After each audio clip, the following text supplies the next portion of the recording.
Hi, y'all. So, this is part two of Revealing Me. This is going to be talking about emotional abuse. So, as a kid, I went through major emotional abuse. At the time, I didn't know what it was because I was just like, I don't know. Like, I'm young, I'm naive, I don't really know, like, the terms for these things.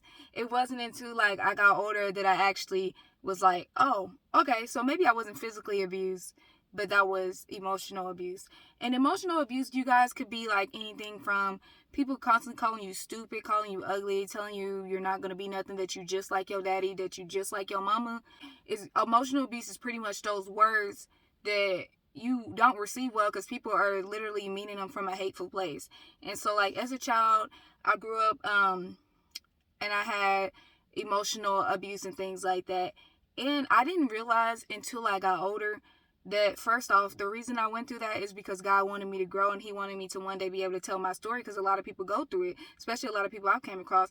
And two, I had parents who were not healed and who didn't have positive influences in their life for real. And so, like, they didn't really know how to give me that emotional support I needed. I used to just be so quiet. Like, I never wanted to, like, voice an opinion about something. I never wanted to, like, I just feel like my opinion was not valued, and I felt like that if I was to go missing the next day, like, pretty much that nobody would care. And so, like, just looking back at that, y'all, it was definitely a hard time in my life, because through that emotional abuse, I eventually went into, like, depression and stuff, where I did start thinking about suicide and stuff. And in the moment, it felt like that depression was triggered by my dog, because of what happened was I had a dog that I just really, really loved as a kid, and it died, okay? And so in the moment, it felt like that depressive episode was triggered by the dog dying, and it could have very well been triggered by the dog dying. But I also realized now that I was already dealing with all this emotional stuff. I ain't really had a capacity to deal with something else. Emotional abuse is really bad. Like, yeah, it's just like a really bad thing to go through, honestly, because it's just like, when you go through emotional abuse, you can't even tell if somebody is being nice with you or they're actually being genuine this time, or if, like, they're just being nice because they're about to do something. Growing up as a kid, like I said, always super quiet kid, always didn't want to be in trouble, never tried to get in trouble.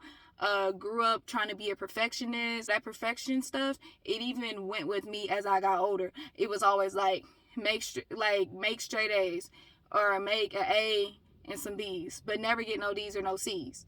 And it was just like, oh, well, if you don't make an 80% on this test, or if you don't make a 90 on this test, then that means you failed because you didn't try hard enough. So, like, that perfectionism, or whatever it's called, that was definitely a part of my life too.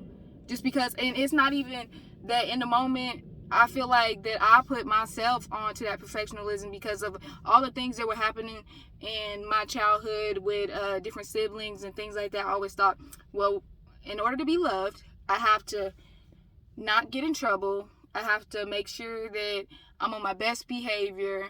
I have to make sure that, like, I'm exceeding in everything. And so that's why, even, like, through my life now and through the things I've been through, like, the past few years ago, I've always tried to succeed at everything, because I feel like if I succeed at this, then I'll gain the love that I should have got. Kids should not think about that. Like, kids should not pretty much feel like that they have to gain someone's love.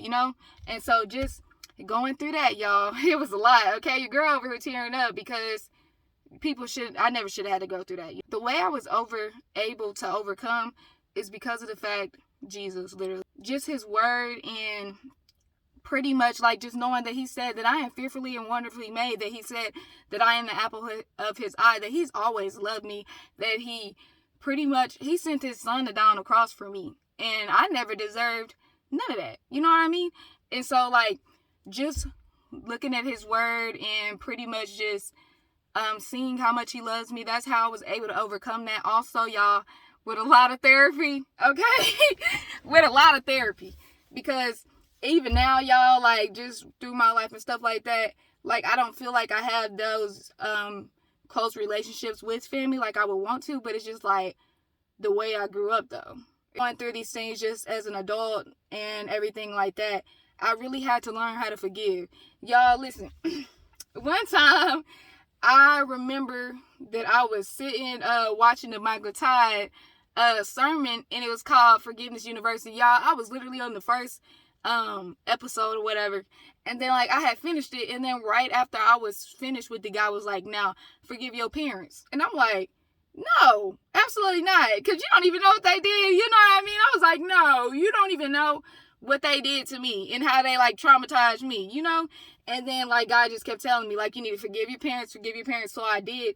And that day, like, I could feel that something broke off of me. That day I became like as I progressed and stuff, I became like a calmer person. I began to look at people not for how they were in that moment, but look at people like, oh, but when this was going on, that was a spirit active. When this was going on, that was a demon active. It's not that they meant to do this. It's just they didn't have the right resources. They didn't have the right things that they needed.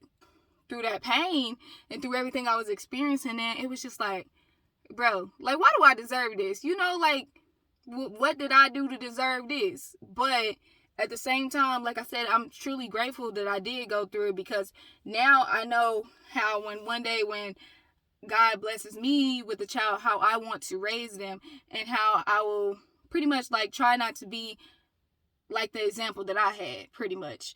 And so, yeah,